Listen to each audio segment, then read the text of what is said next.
et messieurs, nous sommes très honorés de votre présence parmi nous ce soir. En une heure, nous allons vous proposer une rétrospective en 3 actes du XXe siècle. Le prologue vous présentera des images de la boucherie que fut la Première Guerre mondiale, la Grande Guerre. Au premier acte, la lecture de textes patrimoniaux qui évoquent les conséquences de la Première Guerre mondiale vous seront présentés. Au second acte, ce seront les résolutions positives, mais aussi les affrontements qui suivent la Seconde Guerre mondiale. Au troisième acte, enfin, vous percevrez les soubresauts de ce monde dans lequel nous vivons. Et comme Philippe Barbet, professeur de lettres d'histoire, metteur en scène à 16 heures, a choisi de terminer ce spectacle sur une note, donc autant un musicien quand même, il est dans l'amphithéâtre, dans l'auditorium, Francis Poulenc. Donc on termine sur une note optimiste dans l'épilogue, que je vous laisserai découvrir. Et je vais laisser la parole à nos jeunes qui ont de multiples talents, vous le verrez ce soir. D'ailleurs, juste une petite parenthèse, ils ont créé et ils rédigent un journal lycéen qui s'appelle le Cabane News. Et ils ont gagné, il faut le rappeler également, le Marathon Blog qui est organisé par l'Académie de Limoges. Ce média, donc le Cabane News, a également été finaliste du prix de la Fondation Marraine. Voilà, il nous reste quelques numéros des journaux qui ont été écrits cette année. Donc de nouveau, en achetant ce journal, vous contribuerez à les aider. Et ils pourront se rapprocher à chaque fois, à chaque action, un peu plus de leur objectif, qui est de rejoindre New York l'an prochain. Voilà, pour conclure, je dirais que ce sont de beaux exercices de français qu'ils ont faits, et vous pourrez constater que nos lycéens professionnels savent aussi faire du français. On n'est pas des abrutis. Comme nous avons le plaisir d'accueillir Madame Chouot, adjointe au maire, chargée de l'enseignement, je lui laisse la parole. Eh bien, bonsoir à tous. Oh là là, personne ici, c'est notre salle. Bon, je ne suis pas venue pour faire un exercice de style, hein, me prendre comme ça là, un peu en otage. Non, simplement, je suis très heureuse d'être là. Avant de me féliciter, je vais attendre de voir, hein, parce que quand même. Mais déjà, bon, je vais, au risque de me répéter, moi je vais me répéter en disant que ce projet, je l'ai trouvé d'abord formidable quand ils sont venus me voir. Et je le redis parce qu'ils ne m'ont rien demandé, pas le sou. Donc déjà, c'était quelque chose de formidable en soi. Mais je vois que, n'est-ce pas, pour un maire adjoint qui n'a pas de sous, c'est déjà formidable. Hein. Mais bon, on a essayé de les aider comme on a pu, en leur donnant tous les tuyaux que je pouvais. Jusque-là, ça n'a pas trop mal marché, avec les stades, les buvettes. Ils essaient de remplir leur caisse. Hein. Moi, je trouve que c'est pas mal. Bon, ce soir, on va voir le dernier acte, si je puis dire, c'est-à-dire le théâtre, le français. Mais déjà, je voulais féliciter toute l'équipe des professeurs, des élèves, tout le monde, parce que vraiment, ça a été quelque chose de très uni. Hein, et comme vous le disiez, pour des élèves, disons, de l'élève que l'on soupçonne toujours d'être moins bons que les autres, moi je les félicite déjà tous, je ne les vois pas, mais enfin ils doivent être là un petit peu tous. Donc je leur dis bravo déjà, et puis après on fera les comptes, et on verra où on peut aller. Voilà, bonne soirée à tous. Maintenant, donc, on va laisser la place à nos élèves. Autant vous dire que nous sommes très fiers d'eux. Il faut le dire parce que, comme l'a dit Mme Chaumont, nos lycéens professionnels ne sont pas toujours jaugés à leur juste valeur aujourd'hui.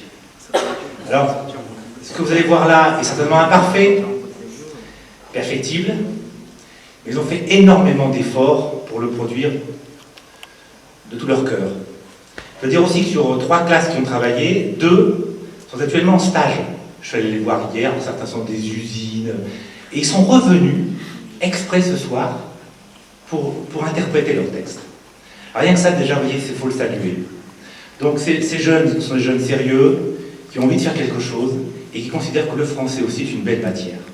Alors, on va les écouter, on va regarder aussi les images, tout cela a été conçu par eux, a été réfléchi par eux, et aussi par l'équipe des professeurs documentalistes, et puis aussi par Sophie, qui a fait un très très gros travail au niveau du montage, vous allez voir.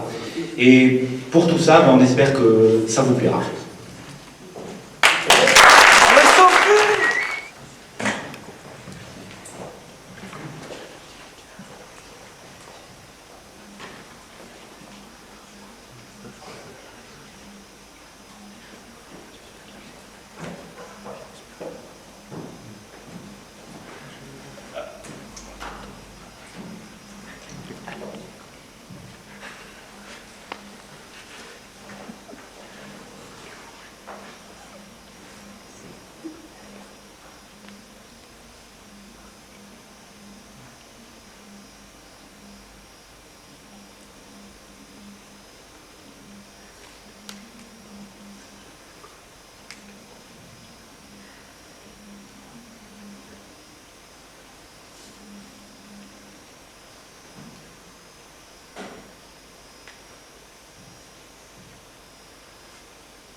André-François Poncet, ambassadeur de France à Berlin, de Versailles à Potsdam, l'opinion publique allemande au lendemain de la guerre. Si l'on cherche comment, dans son immense majorité, l'opinion allemande interprète l'armistice du 11 novembre 1918 et la paix de 1919, on se trouve en face de la version suivante. L'Allemagne n'a pas été militairement vaincue. Elle n'a pas été envahie. L'univers était ligué contre elle. C'est pourquoi elle a demandé un armistice. Les conditions mises par les Alliés à l'armistice ont été cependant draconiennes. L'Allemagne aurait pu les repousser et reprendre la lutte. Mais à ce moment, les sociodémocrates, les marxistes, les juifs ont porté à la patrie un coup de poignard dans le dos. Les Alliés ont imposé à l'Allemagne une paix non librement négociée, mais dictée. Un diktat. Ils l'ont contrainte à se reconnaître coupable de la guerre.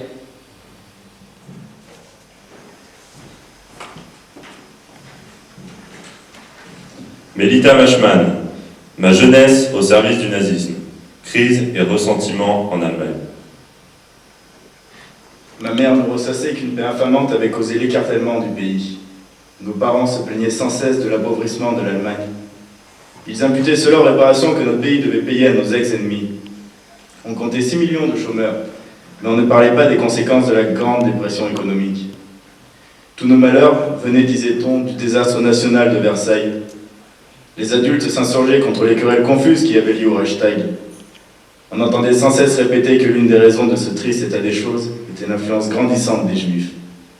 Les nazis promirent de supprimer le chômage et la misère de 6 millions d'habitants, et je les ai crus. Hafner, histoire d'un Allemand, souvenir, dictature et destruction de la vie sociale. Les événements qui se produisaient dans les domaines publics et sautaient aux yeux étaient presque les plus inoffensifs. D'accord, les partis disparaissaient. Ils étaient dissous. Les hommes dont on avait le nom sur les lèvres, dont on avait lu les livres et commenté les discours, disparaissaient soit à l'étranger, soit dans les camps de concentration. Au cours de l'été, les journaux publièrent la liste de 30 ou 40 noms parmi les plus connus de la littérature et des sciences. Ceux qui les portaient étaient déclarés traîtres au peuple, déchus de leur nationalité, bannis. Les nazis nous tenaient à leur merci. Nous étions traqués jusqu'à dans les moindres recoins de notre vie privée. Je compris que la révolution nazie avait aboli l'ancienne séparation entre la politique et la vie privée. Elle ne se produisait pas seulement dans le domaine politique, mais tout autant dans la vie de chaque individu. Elle agissait comme un gaz toxique qui traverse tous les murs. La seule solution était l'exil. Chris May Taylor, inconnu à cette adresse, nouvelle écrite en 1938, extrait. Cher Martin, je suis bouleversée par l'afflux de reportages sur ta patrie qui me parviennent. Comme ils sont assez contradictoires, c'est donc tout naturellement vers toi que je me tourne pour y voir plus clair. Je suis sûre que les choses ne vont pas aussi mal qu'on veut bien le dire. Notre presse s'accorde à parler d'un terrible pogrom. Qu'en est-il? Je sais que ton esprit libéral, ton cœur chaleureux, ne pourrait tolérer la brutalité, et que tu me diras la vérité.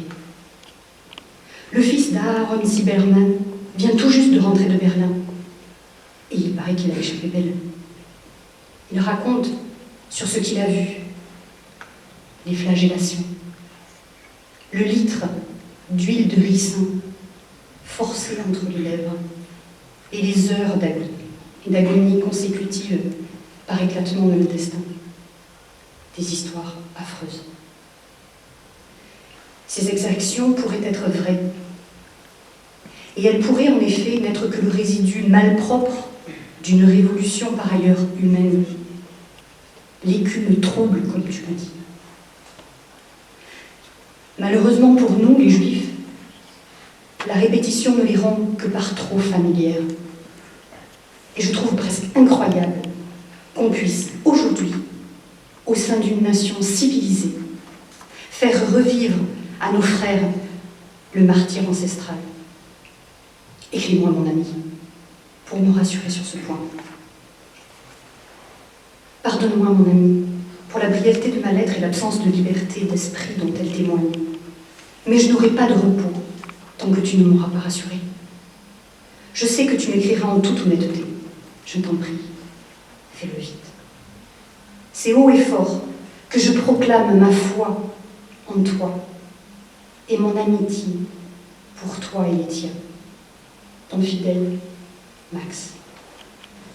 Philippe Pétain, maréchal de France, s'adresse aux Français le 17 juin 1940. Français, à l'appel de Monsieur le Président de la République, j'assume à partir d'aujourd'hui la direction du gouvernement de la France.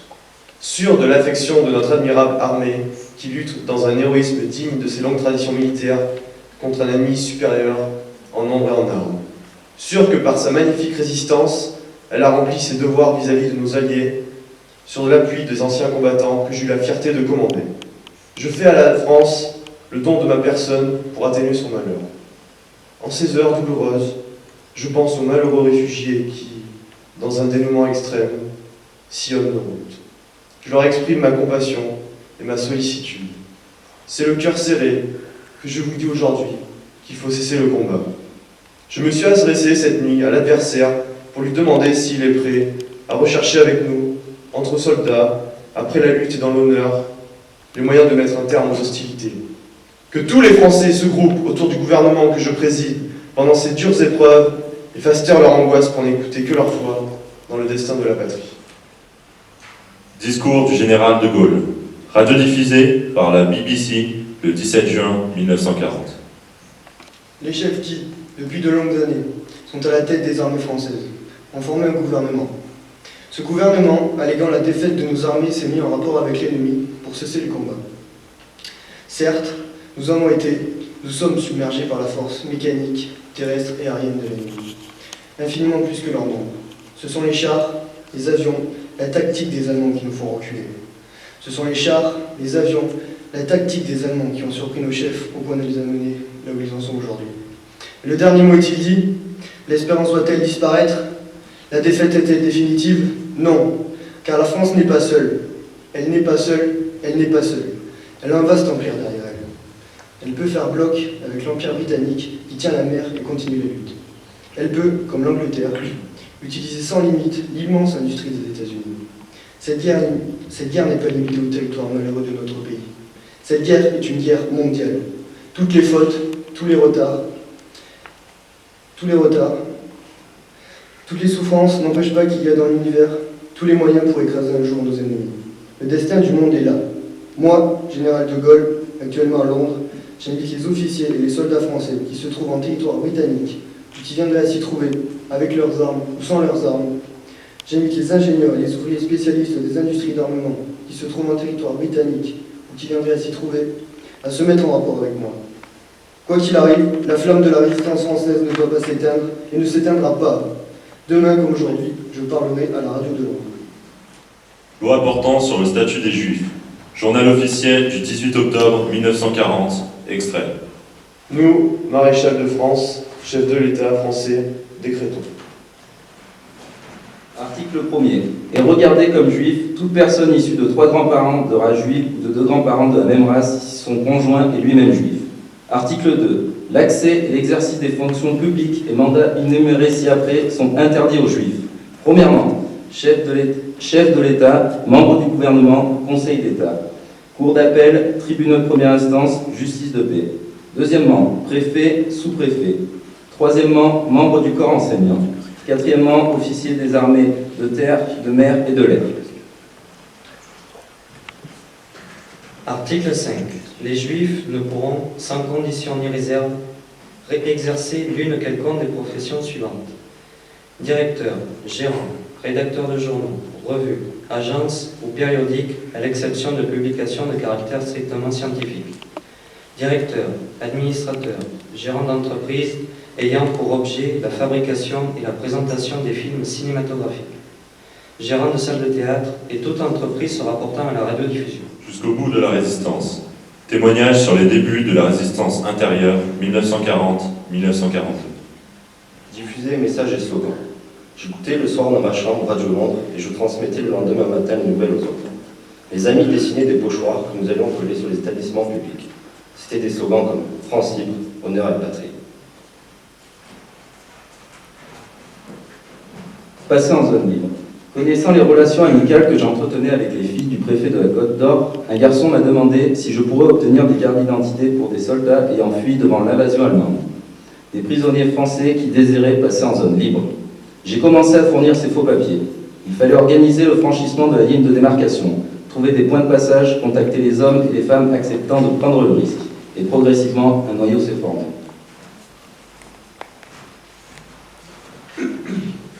Travailler avec les Alliés. En fin 42, l'un de nos professeurs me mit en contact avec mon futur chef de réseau récemment parachuté en France. Il s'agissait de monter à destination de l'Angleterre un réseau d'aviateurs, d'alliés et d'agents. J'ai accepté tout de suite. Il fallait les nourrir, les vêtir, les héberger, leur donner une carte d'identité, d'alimentation, un laissez-passer et un beau jour, les rassembler et les aider à rejoindre l'Angleterre. Primo Levi. Si c'est un homme, un témoignage de l'arrivée au camp d'Auschwitz. Il y avait 12 wagons pour 650 personnes. Dans le mien, nous n'étions que 45 parce que le wagon était petit. Pas de doute, ce que nous avions sous les yeux, ce que nous sentions sous nos pieds, c'était un de ces fameux convois allemands, de ceux qui ne reviennent pas, et dont nous avions aussi souvent entendu parler, en tremblant et vaguement incrédules. C'était bien cela très exactement, des wagons de marchandises, fermés de l'extérieur et dedans entassés sans pitié, comme un chargement, en gros, hommes, femmes et enfants, en route pour le néant, la chute, le feu. Brusquement ce fut le dénouement. La portière s'ouvrit avec fracas. L'obscurité retentit, d'ordre hurler dans une langue étrangère, et de ces aboiements barbares naturels aux Allemands, quand ils commandent et qui semblent libérer une arme articulaire. Nous découvrîmes un large quai, éclairé par des projecteurs. Un peu plus loin, une file de camions, puis tout se tut à nouveau. Une dizaine de SS, plantés sur leurs jambes écartées, se tenaient à distance l'air indifférent. À un moment donné, ils s'approchèrent, et sans élever la voix, le visage impassible, ils se mirent à interroger certains d'entre nous, en les prenant à part rapidement. Quel âge, en bonne santé, malade. Et selon la réponse, ils nous indiquaient 2 directions différentes. En moins de 10 minutes, je me trouvais faire partie du groupe des hommes valides. Ce qu'il advint des autres, femmes, enfants, vieillards, il nous fut alors impossible de savoir. La nuit les engloutit purement et simplement. Aujourd'hui pourtant, nous savons que ce tri rapide et sommaire avait servi à juger si nous étions capables ou non de travailler pour le Reich. Et que 2 jours plus tard, il ne restait de tous les autres, plus de 500, aucun survivant. Albert Camus, éditorial du journal Combat. Réaction à l'annonce du bombardement nucléaire de Hiroshima, le 9 août 1945. Le monde est ce qu'il est, c'est-à-dire peu de choses. C'est ce que chacun sait depuis hier, grâce aux formidables concerts que la radio, les journaux et les agences d'information viennent de déclencher au sujet de la bombe atomique. On nous apprend, en effet, au milieu d'une foule de commentaires enthousiastes, que n'importe quelle ville d'importance moyenne peut être totalement rasée par une bombe de la taille d'un ballon de football.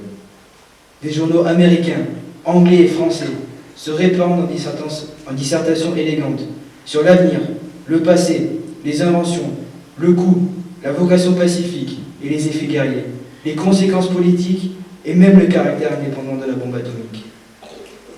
Nous nous résumerons en une phrase. La civilisation mécanique vient de parvenir à son dernier degré de sauvagerie. Déjà, on ne respirait pas facilement dans un monde torturé.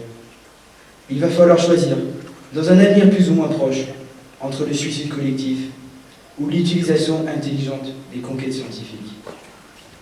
Voilà qu'une angoisse nouvelle nous est proposée, qui a toutes les chances d'être définitive. Devant les perspectives terrifiantes qui s'ouvrent à l'humanité, nous apercevons encore mieux que la paix est le seul combat qui va être mené. Ce n'est plus une prière, mais un ordre qui doit monter des peuples vers le gouvernement. L'ordre de choisir définitivement entre l'enfer et la raison. Le procès de Nuremberg.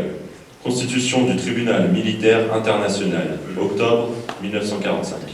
Le tribunal créé aura qualité pour juger et châtier des personnes qui, soit à titre individuel, soit à titre de membre d'organisation, ont commis l'un des crimes suivants.